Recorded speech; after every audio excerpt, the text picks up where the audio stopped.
Call to order the September 21st, 2017 meeting of the Sacramento Area Flood Control Agency. Would the clerk please call the roll? Matt Conant, Nick Avdis. Here. Tom Barandis. Here. Brian Holloway. Cyril Shaw. Here. Angelique Ashby. Here. Jeff Harris. Rick Jennings. Sue Frost. Here. Don Natoli. Susan Peters. Patrick Kennedy. Here. Phil Cerna.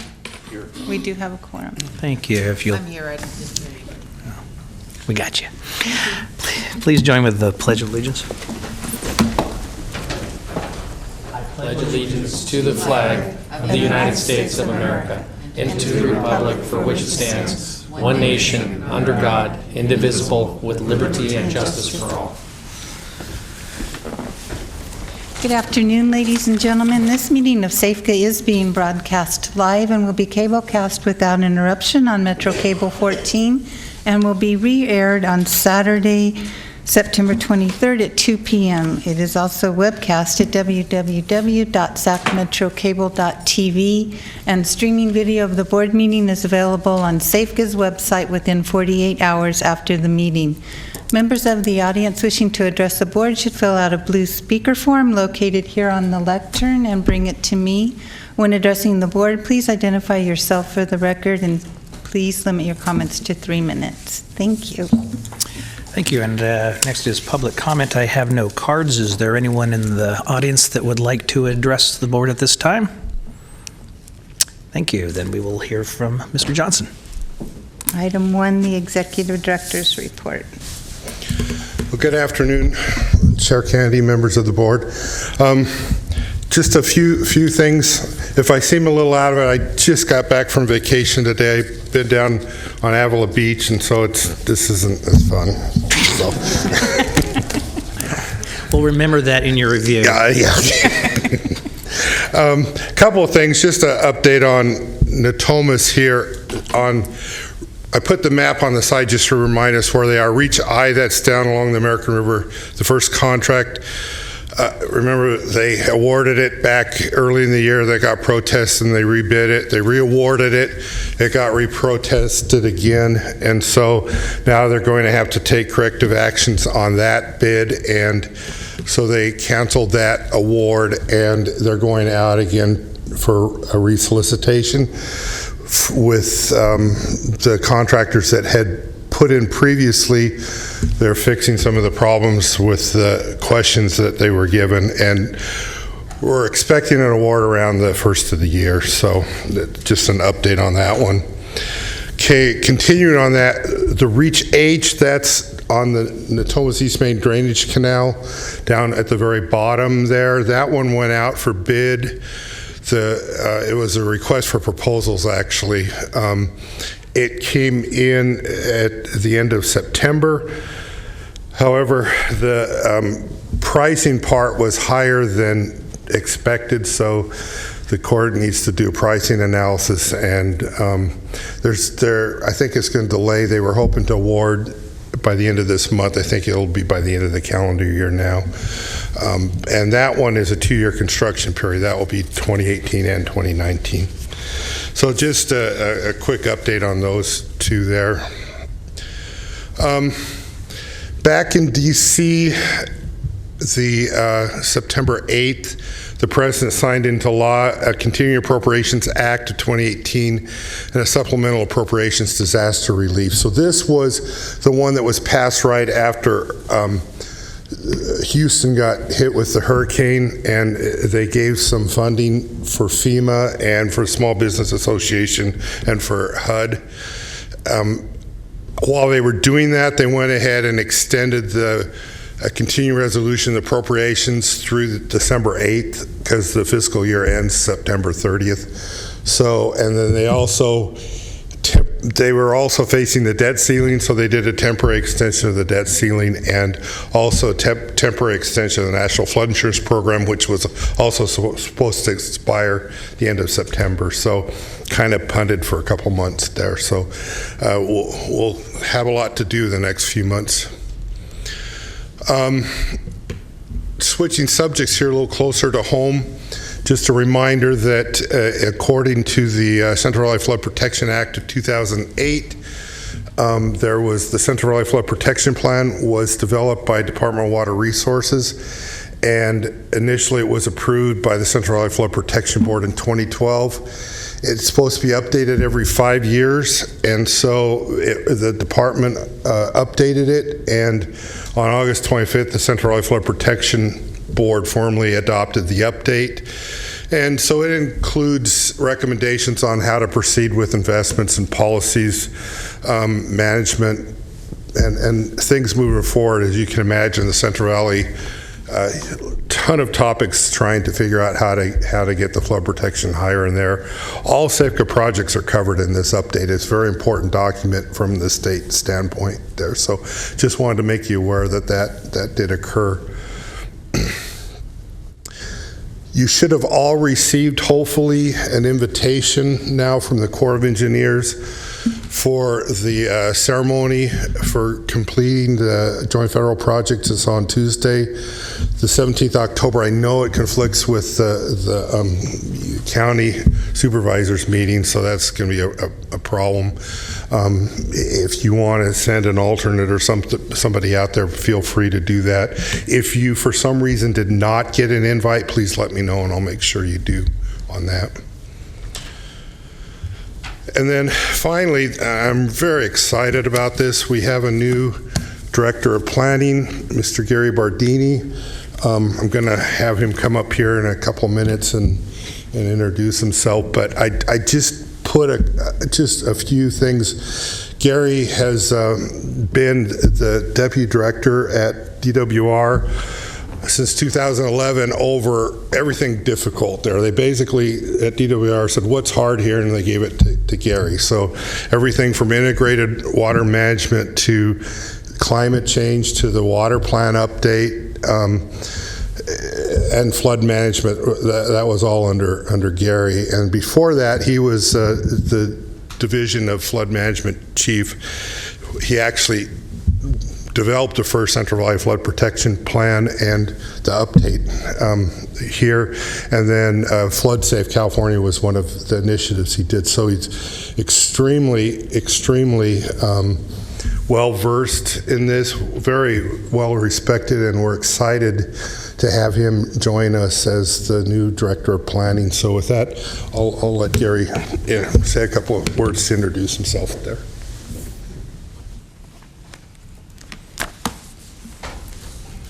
Well, I will be brief, just to say that I'm excited to have the opportunity to continue to build on the successes of this institution, SAFCA, the leadership of the board and of the executive directors, both past and present. I think you've got a great legacy of momentum over the basically since '86, and I look forward to furthering that with the cooperation and participation both at the federal and state level. So thank you very much. Welcome. Yeah, you'll find that in Sacramento, nothing is easy, so you have plenty to do. It's all hard. Yes. Okay. I think that's flood management in general. It's very challenging. Thank you. Thank you. Mr. Johnson, that's it? Okay. The next is consent matters. Items 2 through 7 are in order. Any questions of the board? I'll move consent. Second. Moved by Vice Chair Avdis, second by Director Holloway. All those in favor? Aye. Opposed? Abstain? Separate matters. Item 8, resolution number 2017078, adopting the mitigated negative declaration and mitigation monitoring and reporting program for the Bright Landfill remediation project and approving the project.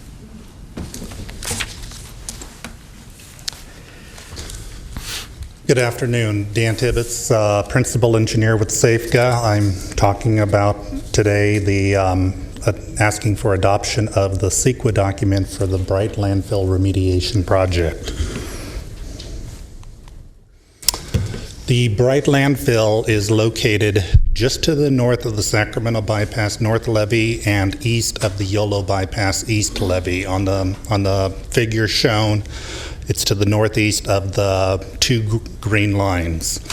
We are relocating it to the north northeast of a setback levee of the Sacramento bypass north levee and a setback of the Yolo bypass east levee, just to the northeast of the yellow lines.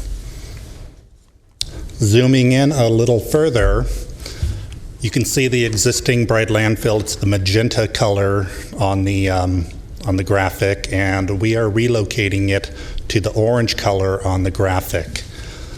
The orange location is referred to a CAMU site, a Corrective Action Management Unit. That is a program within the California Department of Toxic Substance Control for permanent disposal of contaminated materials. CEQA documents have been prepared. The documents that have been prepared include an initial study, a proposed mitigated negative declaration. The ISMND, collectively as they're referred, was issued for public review between August 14th and September 12th.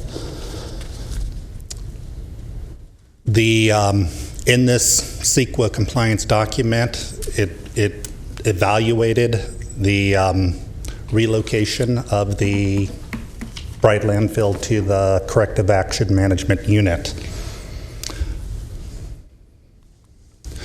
There were 5 comment letters or emails received on the project. All of these letters are included in the attachment B to the resolution in your board package. Comment letters were received from the California Central Valley Flood Protection Board, from the Yolo County Community Services Agency, from the Central Valley Regional Water Quality Control Board, from the Yolo County Air Quality Management District, and from the California Department of Fish and Wildlife. Minor revisions were made per the comment letters.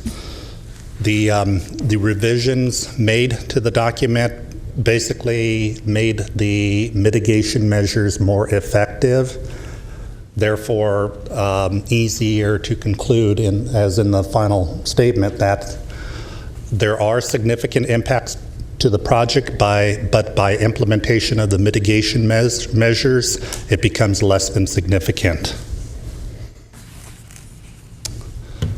Therefore, staff is asking the board to approve resolution 2017-078. Approval of this resolution would adopt the mitigated negative declaration for the project, would adopt the mitigation monitoring and reporting document, and would approve the Bright landfill project to go forward. Are there any questions? Director Natoli. Thank you, Chair. Question I have goes back to the essence of relocating land, understanding why you want to relocate it. Why wouldn't, again, I don't know the amount of material, but why wouldn't we just take the material and then take it to other approved landfills rather than creating another landfill at higher ground in the same general location? There were other alternatives evaluated as part of the process, and actually this alternative is the most feasible. To relocate it to another landfill is literally in the $10 million more range than this alternative. So it's much more cost effective to go with this alternative. Is that the most environmentally friendly, to create another landfill that's going to be basically entombed there forever? In compliance with the DTSC standards for a CAMU site, yes, it is. That's the most environmentally friendly versus taking to another landfill that's already approved to take waste, that's already got a footprint and is not sticking out in some field somewhere? Well, when you encompass the travel distance that... Transport, I know there's cost, you said that. But it's costly, and there's significant air quality impacts from the equipment necessary to transport material that distance. What is the material? It's soil contaminated mostly with lead.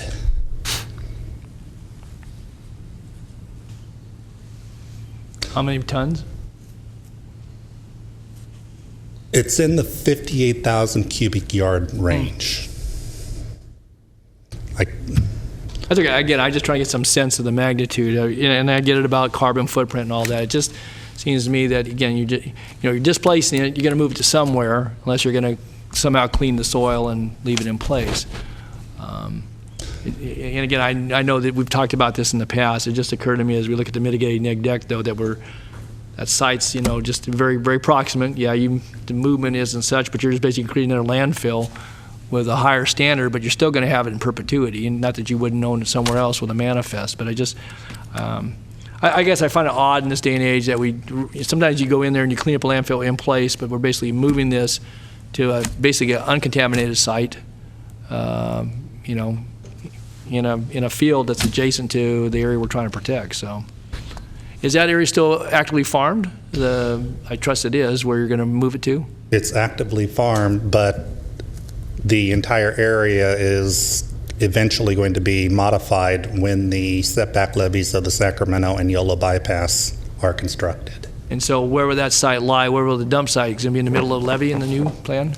No, it's been very closely coordinated with the California Department of Water Resources and with the Corps of Engineers regarding their projects to relocate to widen the Sacramento and Yolo bypasses. It's been very closely coordinated. Right, but it's going to be behind the levee, basically. Correct. Outside of the footprint, yes. And it will no longer be, the cover will be such that you can't farm that ground, so you're losing the ag ground? Correct. So Don, Yeah. we're enclosing it just like a regular landfill, but we're building it up so it will also serve as a maintenance yard for the maintenance of the new levees. We have to build a maintenance yard anyway. It's a dual purpose of that. Well, therein lies the answer. So, okay, thanks. Thank you. Any other questions? I have no one from the audience, so is there a motion? I'll move the item. Moved by Vice Chair Avdis, second by Director Natoli. All those in favor? Aye. Opposed? Abstain? Next item. Thank you. Thank you. Item number 9 is an information item on the SAFCA Levy Accreditation Program and the Federal Water Resources Development Act 2016 American River Watershed Common Features Project Update. Good afternoon, Pete Gelfie, Director of Engineering. As you know, we have been busily moving the levy accreditation project forward. This is just a quick update as to where we are and letting you know what next steps you're going to be seeing as we start to venture out with some of the property owners. I got beeped. In 2013, Army Corps of Engineers withdrew their certification on the surrounding area levee system. SAFCA also identified areas that need improvement to meet the 100-year and 200-year standards. And SAFCA is planning to construct some of these levee improvements to bring us up to these standards while we're doing that ahead of the Corps coming in and completing the rest of the project. The Corps conducted a GRR, General Evaluation Report, for our community. It identified about $1.6 billion worth of work. SAFCA's LAP project is a subset of that effort. And the graphic here just shows areas identified by the Corps of Engineers in their work. SAFCA identified about 3 miles of levee improvements in the north area, including about 14 relief wells / trenches. We've also identified about 6 miles of levee improvements in the pocket area and about 3,000 linear feet of erosion repair that we would have to do. In North Sacramento, we have awarded a contract to address the levee deficiencies along Arcade Creek and parts of the NEM deck. This year, the contractor was able to, or he's going to be complete by October with the relief well system to be put in. And in 2018, the contractor will start constructing the story wall work along Arcade Creek and the NEM deck. We also have a Robla Creek mitigation site. As a result of this project, we have to mitigate for some of our impacts. And the contract was awarded, so the contractor will be out next month working on establishing habitat along the Dry Creek Parkway north of the Robla Creek levee. Along the Sacramento River, we are at 90% design on our fixes out there, and we are meeting with the state and the Corps of Engineers on refining our last parts of our design so we can put those projects out to bid. How will this be accomplished? we have a couple of challenges. We want to complete the work and stay within the budget that we had set for this program. And so SAFCA is going to do the work along the north area streams and the north area project, another north area project from long ago. But and then the other part is SAFCA is going to narrow our scope of work that we were planning to do on the Sacramento River levee system to help keep our project within budget. And by doing so, by narrowing it, that opens the door to allow the Corps to come in and complete some of that work, in essence making sure that the project as a whole is complete. So since the Sacramento River work is going to be broken up, we've identified the areas of work that need to occur. We have broken it into various segments, and you can see here on the slide how those segments are defined. And we will sit down with the Corps of Engineers in the state to figure out how can we implement those segments, either SAFCA-led construction or Corps of Engineers-led construction. So our next steps, I just want to make you aware of this, is that we've reached the point where we need to start talking to property owners where we need either access for construction, where the levees may be deficient in having a sufficient easement over them.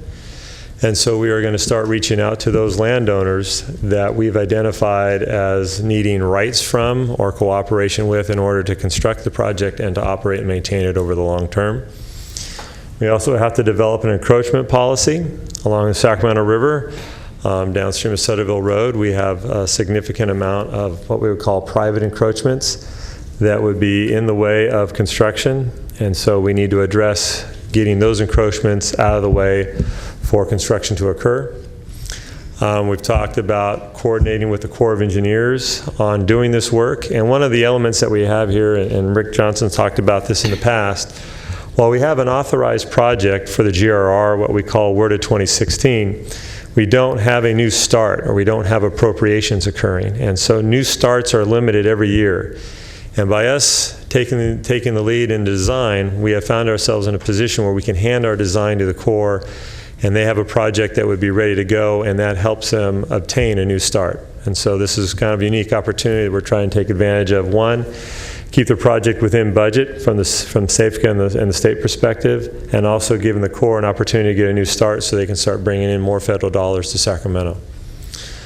Also, we know that we've got to do community outreach, but as we get closer to construction, that is when we'll start reaching out to community about whatever impacts that we see happening, whether it's traffic, noise, dust, vibration, and length of construction in their respective areas. And with that, I'll take any questions. Any questions? Thank you, Mr. Guffey. Thank you. Our next item is also an information item on the issuance of the draft Second Amendment to the Relocation Assistance Plan for the Natomas Basin Levee Improvement Project, Sacramento River East Levee Reach B, and Riverside Canal relocation. Good afternoon, Mr. Chair, members of the board. John Bassett, Director of Engineering. This item addresses the ongoing work that SAFCA has in Natomas. As indicated, this is a second amendment to a relocation plan. The first relocation plan was adopted by the board in 2009. The first amendment was adopted in 2010. And this is the next amendment to basically cover the same geographical area, but update the plan due to the changes in the relocation assistance dollar values that have been enacted by the state since 2010. So the plan covers the area here along Reach B of the Sacramento River. This is the same area that was covered in the original update. The plan addresses the acquisition of real estate between Powerline Road at the north end and a item called its Farm Road, which is down here in this area. This is the document from the Phase 4A environmental impact statement, environmental impact report that identified all the parcels that might be impacted by the project.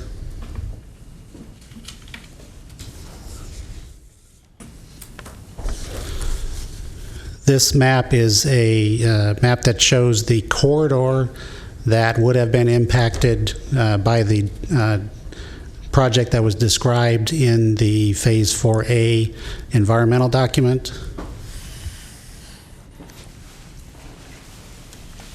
And since the document was adopted in 2010, the project has changed slightly. So now, whereas you had, get these in here. On the previous map, we would have acquired farmland around this area to relocate the Riverside Canal. In talking with the Natomas Central Mutual Water Company and the agricultural interests, the farmers in this area, they are headed to more of a orchard use rather than row crop use. So they prefer to have piped water, which is a cleaner water, to go through their drip systems, and it would be delivered at pressure. So instead of acquiring all the land along this side to construct a canal, we would use the existing alignments of the water company's irrigation canals and build a pipeline instead.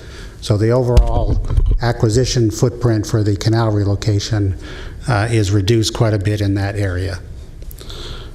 So the plan that was included in the staff report,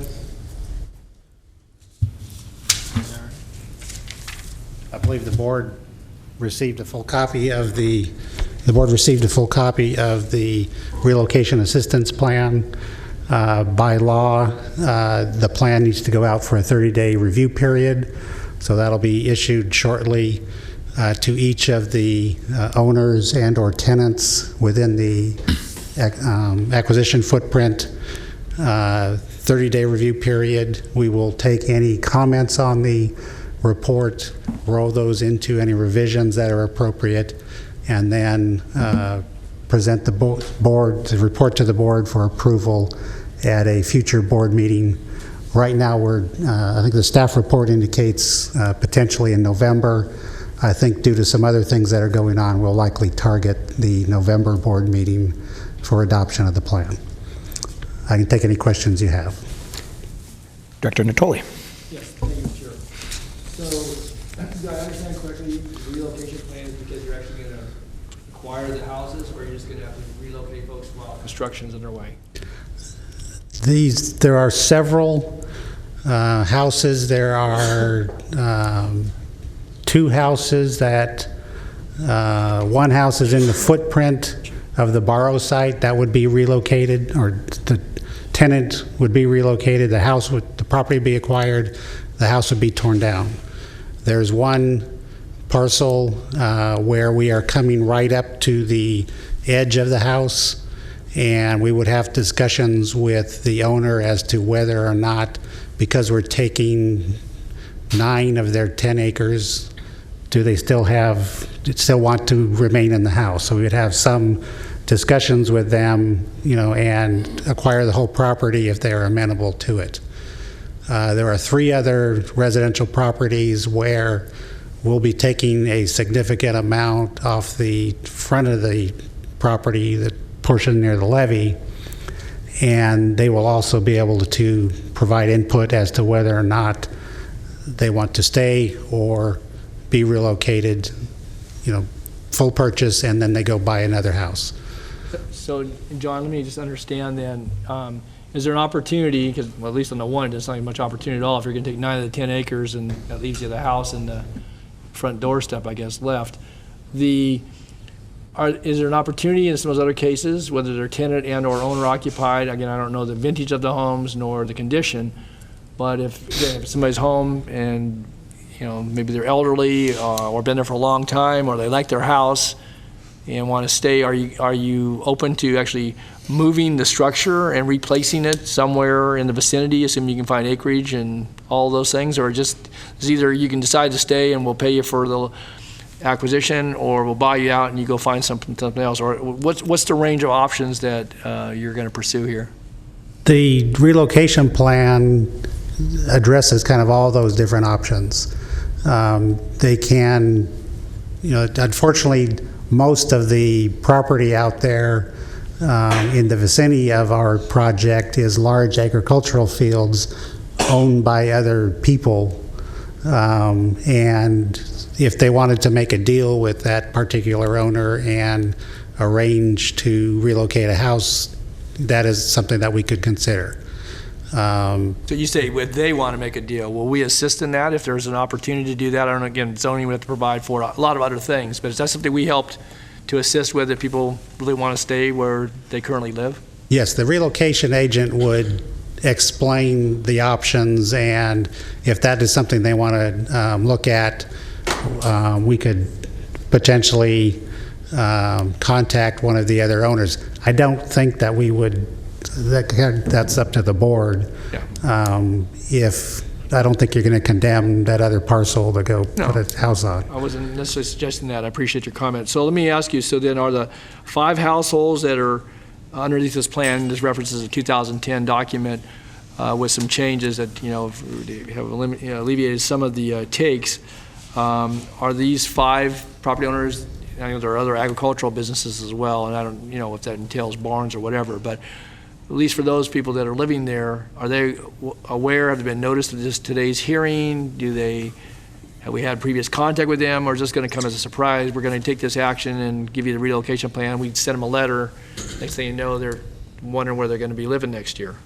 3 of all of the 5 heard from us in 2009 when we were out here working in the same area and had been potentially building more levee improvements than we did. So they have heard from us before. Over the next several weeks, we'll be sending them a letter kind of reintroducing the project, requesting to meet if they want to meet with us and go over the program and the acquisition. And then after that meeting, and after, we'll send letters requesting the meeting. If we don't hear from them in about 3 weeks or so, then we would, probably issue the plan for public review. The plan is to do kind of a sequential, reintroduce ourselves, let them know that we're in the area, describe, some of the maps that I showed, Right. The potential footprint, the program that we have, the timing of the construction, and the time frame over which the acquisition would take place. Just one other, maybe kind of a friendly suggestion, I guess, that 8 years is a pretty big gap, and there's reasons for that, but I guess I maybe would have suggested that it might be a good idea to tell them that this board was having a hearing about relocation plans. Maybe you've done some of that outreach, again, not to get ahead of this board and the action it would take, but when it comes to someone's home, and again, I have no idea what sort of reaction, maybe they were all expecting we're going to come back at some later date, but a lot happens over 8 years, particularly over the last 8 years with the ups and downs in the economy and so forth. And I guess, I know we've been very sensitive, so this is not meant in a critical fashion, because I think SAFCA certainly has worked very hard to do the utility that's important to the protection for a lot of folks, but also to be sensitive to people's needs. But when it comes to somebody's home in which they reside, and whether they're a tenant or a property owner, whether they've been there a year or 50 years, I think it's really important, again, not just talk about what the project is, but to keep people posted. And that's a long window of time. And so, Yes. and maybe you've had some contact, so I don't want to prejudge that either. But if you haven't, it may not come as a surprise, or it may. Maybe they thought the thing went away and, that they were no longer were going to be needed for the project. So Don, Yeah. I just want to make it clear, this isn't a hearing. This is an information. We wanted to talk to the board before we started reaching out to the public so that you are aware of it. So we don't have to approve the relocation plan? The relocation plan's already approved? No, you still have to, we'll have an approval and hearing in the Oh, future. okay, This you will is notice. information to let you know we're starting the outreach program, and we'll be talking to everybody. This is part of the process to adopt the relocation plan. It is required to bring it to you as an informational item initially. This starts the comment and public review period. We'll send it to all the affected property owners and be back, I believe, because we're very aware of the very issues you've been mentioning. We are orchestrating when we are doing this and sending project letters and people out to meet with them before we even send them the relocation plan. So I believe we're not going to be back to ask for your adoption of the Second Amendment until December.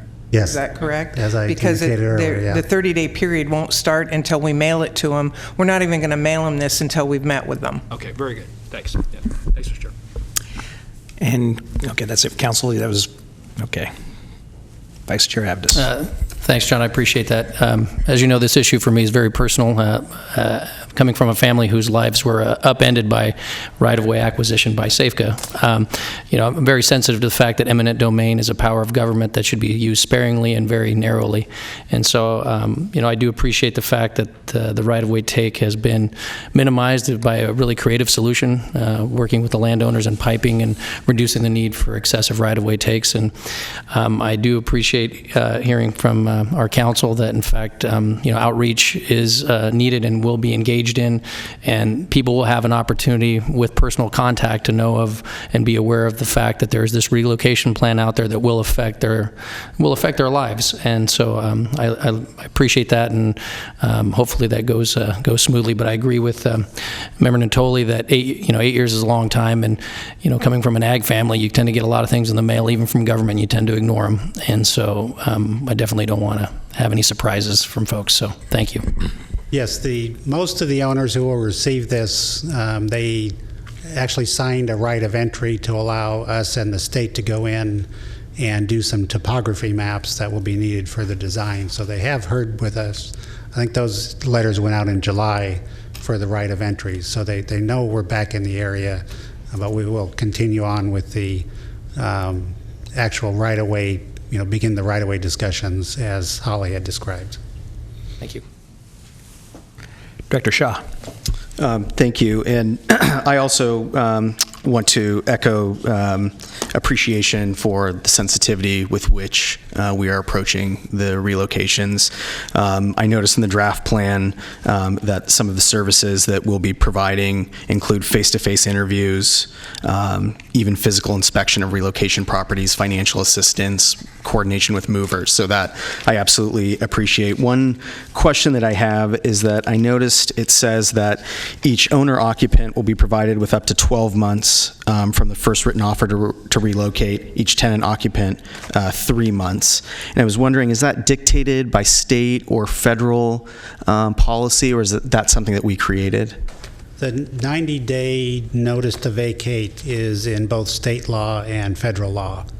Back in 2009, 2010, your board adopted the 12-month policy for owner occupants who had to relocate. So the 90 days is a minimum set by state and federal law. You've adopted the 12-month from the first written offer policy. Okay, I think that I understand that there is a distinction between tenant-occupied and owner-occupied, but it might be worth some discussion, and maybe we'll hear some feedback during the comment period as to whether there should be that stark of a contrast for a tenant-occupied and for an owner-occupied. Once again, just getting back to the sensitivity of uprooting a household, whether it's an owner or a renter, is pretty significant. And I wouldn't want tenants to feel as if they were being marginalized simply because even though they reside there, they don't own the property.